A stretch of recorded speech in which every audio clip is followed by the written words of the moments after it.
విశాఖపట్నంలో సేనతో నేనాని కార్యక్రమాన్ని జనసేన ప్రతిష్టాత్మకంగా నిర్వహిస్తోంది. కార్యవర్గ సమావేశం నిర్వహించారు పవన్ కళ్యాణ్. మరిన్ని పూర్తి అప్డేట్స్ మా కరెస్పాండెంట్ రాజు అందిస్తారు. రాజు,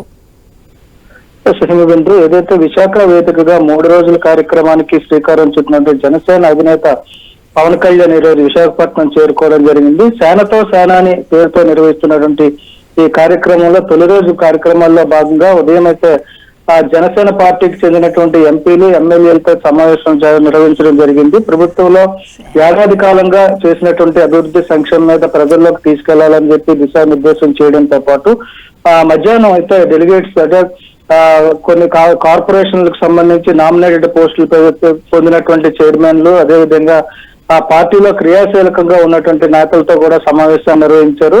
ఈ సమావేశంలో పార్టీ భవిష్యత్తులో ఏ విధంగా ఉండబోతుంది, ప్రజల్లోకి ఎలా వెళ్ళాలి, పార్టీని క్షేత్రస్థాయిలో ఎలా బలోపేతం చేయాలనే దాని మీద కూడా దిశానిర్దేశం చేయడం జరిగింది. రాబోయే రోజులన్నీ కూడా పూర్తిగా ప్రజల్లో ఉండాలి, ప్రజలతో మమేకం అవ్వాలి, జనసేనకంటూ కూడా ఒక గుర్తింపు ఇంకా భవిష్యత్తులో రావాలి అని అంటే పూర్తిగా విభేదాలను విస్మరించి అంతా కలిసికట్టుగా పనిచేయాలంటూ జనసేన అయితే సూచించడం జరిగింది.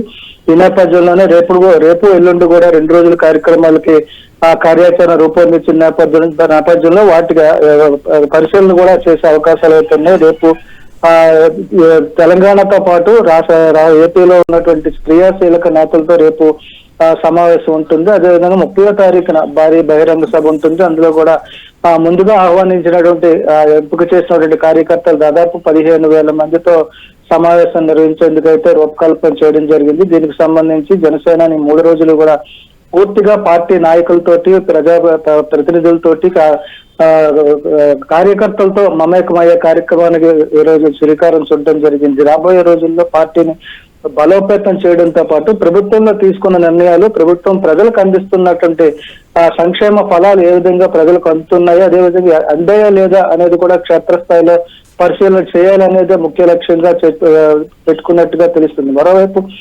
చూసుకుంటే ఏదైతే పార్టీ ఆవిర్భావం నుంచి కూడా పార్టీ కోసం కష్టపడినటువంటి కార్యకర్తలను పవన్ కళ్యాణ్ విస్మరిస్తున్నారు అనేటువంటి ప్రచారాన్ని తిప్పుకొట్టే విధంగా కూడా ఈ కార్యాచరణ అయితే రూపొందించడం జరిగింది.